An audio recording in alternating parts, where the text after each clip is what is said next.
Well, today's video, I thought we would take you along to Summersville Lake here in beautiful West Virginia. And I'm going to kind of break the video up into a couple different parts. I'll probably stick some chapters down below so you can skip to what part you want to watch. The first part is going to be all about the lake and specifically kayaking the lake. So that'll be the first part, and we kayak in 3 different areas. So that'll be the first part of the video. Second part of the video will be about where we like to stay. We always stay at a, well, not always, but we've been there 2 years in a row now, and we stay at the same campground. And that will be the second part of the video. And then the third part of the video will be what else there is to do around Summersville Lake. There is a lot. So hope you enjoy, and consider subscribing. Give the video a thumbs up if you do. But anyways, let's jump right on in. Let's go to Summersville Lake. Summersville Lake is a beautiful, pristine lake, and it is deep. I think at the maximum depth here, it's 327 feet, which is crazy. It's also considered one of the cleanest and clearest freshwater lakes east of the Mississippi, and is known as the Little Bahamas of the East. And in this video, you're going to see why. All right, so here's the basic map of Summersville Lake, and I'm going to click on the areas that we're going to put in the kayaks so you can see. This is Salmon Run, and this is a public boat ramp area. Next up, we have the marina at Summersville Lake. And then last but not least, there is the winter boat ramp area. All right, up first is the Salmon Run area, and I should say that this is a paid-for parking lot. I believe it's like $5 if you have the annual park pass, the America the Beautiful pass. You can use that. But at any rate, from here you can kayak right down past the new Summersville State Park. Can't really see the state park from the lake, but it's still fun to see. And then past that, you go to the Whippoorwill area, which is kind of a local swimming spot. And so that's kind of cool to see. I didn't get a whole lot of video there because, well, you know, don't want to intrude on the people swimming. And then from there, you go pass back underneath this bridge, or not back underneath, but you go underneath the bridge over to Pirates Cove. And so here is some video from those areas. Hope you enjoy. I forgot to mention 2 quick things. First thing is that the Salmon Run area has a lovely kayak launch area. This is the only kayak launch area on Summersville Lake, and it's really nice to use. And then the second thing is that each day, or each morning, I guess each day, we got out very, very early here on Summersville Lake, because when it gets to be about 11 to 11:30, the boaters come out, and it's also a great lake for boating, but the waves pick up and it can get rather crowded if you are here to kind of enjoy the peace and quiet and calmness of kayaking. Then my advice to you is to get out early and then get off the lake around noon and go enjoy the surrounding areas of Summersville.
to mention one more thing about this salmon run area and also the Whippoorwill swimming area. If you're going to the Whippoorwill swimming area, you would park off of Hilltop Drive. And while you're there, I encourage you to go take a look at the Hawk's Nest Workers Memorial and Gravesite.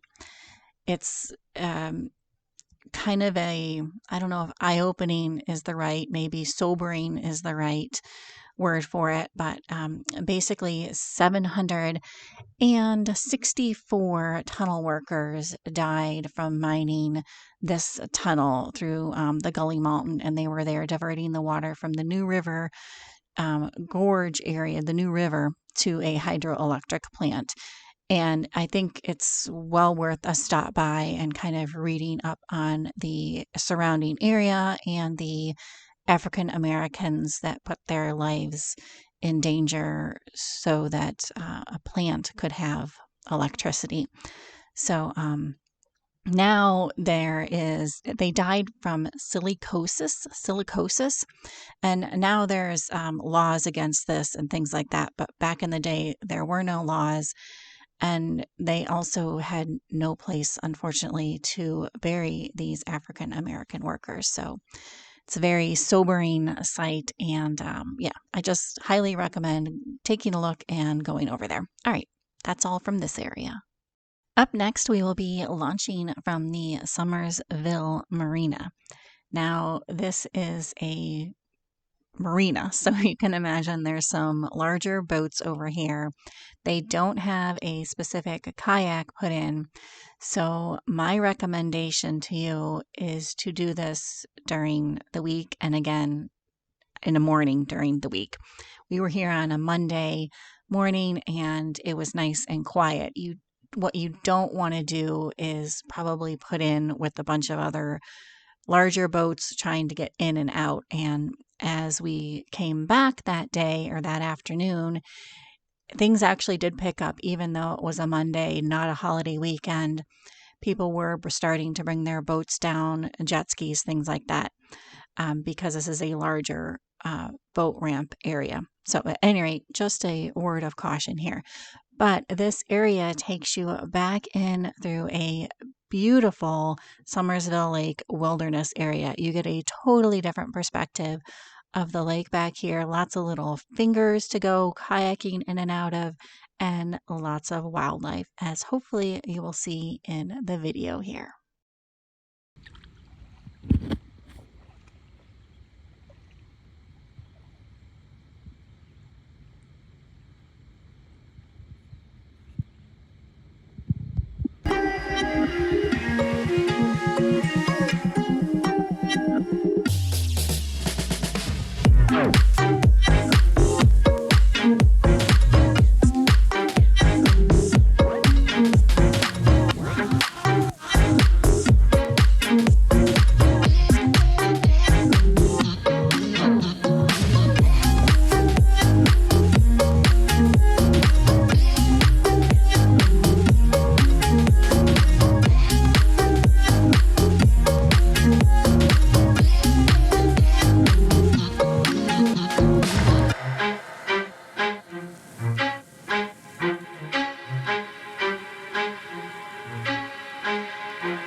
The last area I want to take you to is the winter boat ramp launch area. And this area is actually free to launch at. Again, they don't have a specific kayak area, but it's easy to get in and out of here. And this area will take you over to the Battle Run campground and Battle Run public beach. It will also take you past the Summersville Dam and over to Long Point, which I will share more with you later on in this video. But for now, here's the winter boat ramp area.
look at that, right on cue. It's getting to be 11:30 and here come all the boats.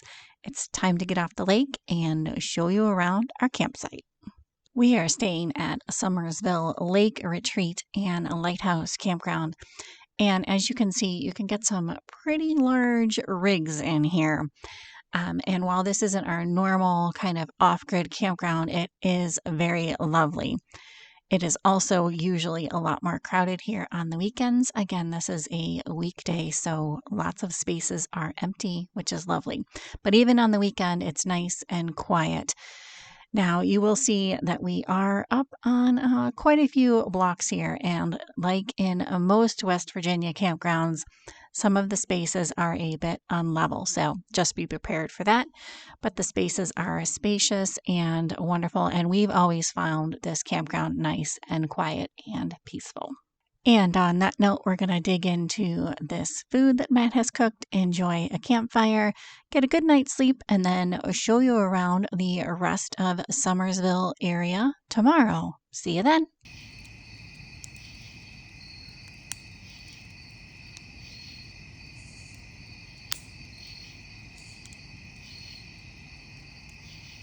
Now, you might be wondering, is it worth coming to Summersville Lake if you're not into boating or kayaking? Or perhaps you're wondering, what do we do after we get off the lake at noon? Well, there's lots to do around here. For starters, if you're into ice cream, there's a whole ice cream culture here, and the ice cream is fantastic, as you can see Matt enjoying. There's also a couple different breweries and a distillery and winery. Now, if perhaps ice cream and adult beverages is not your thing, don't worry, there's still lots more to explore and do here. For example, right in the surrounding area, there are several hikes. I mentioned I would show you Long Point earlier in the video, and this hike is fantastic. It's a beautiful hike, and it gives you wonderful overlooks of Summersville Lake. The other hike immediately right in the area is the Lake Trail, I believe is what it's called, Lakeview Trail. At any rate, this is a less steep of a hike, just kind of going right around the lake, and again, gives you some views of the lake, not quite as much of a view or an overview of the lake as Long Point does, but still a beautiful hike, and watch out for the wildlife on this one.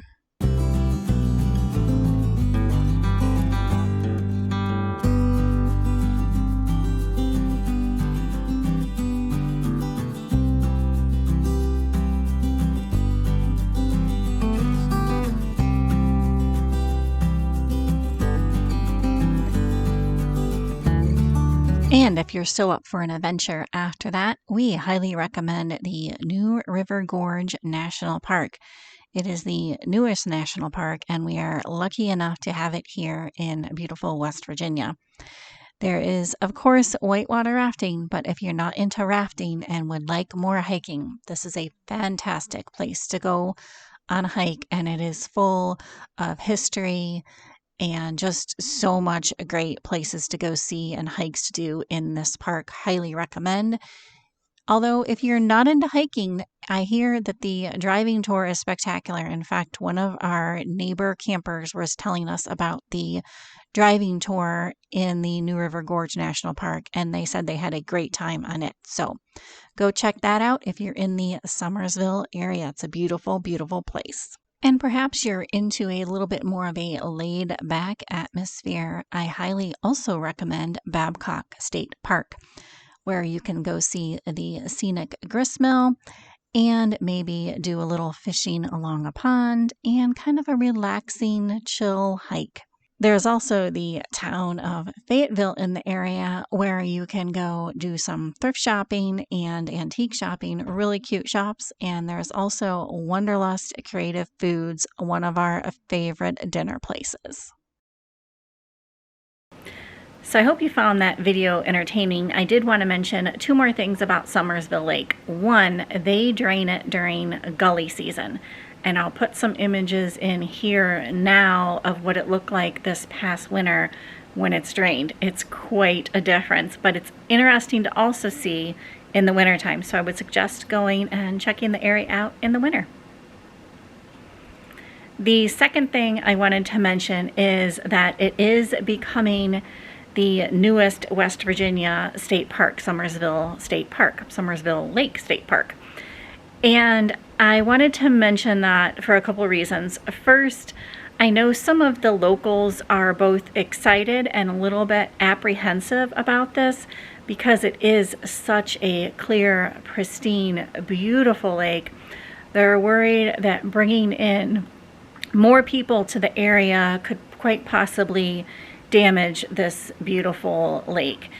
However, they are excited for the business. So if you do go visit Summersville area, please check out all of the local businesses. They are great people and work so hard to stay afloat and, you know, just make all of us tourists happy.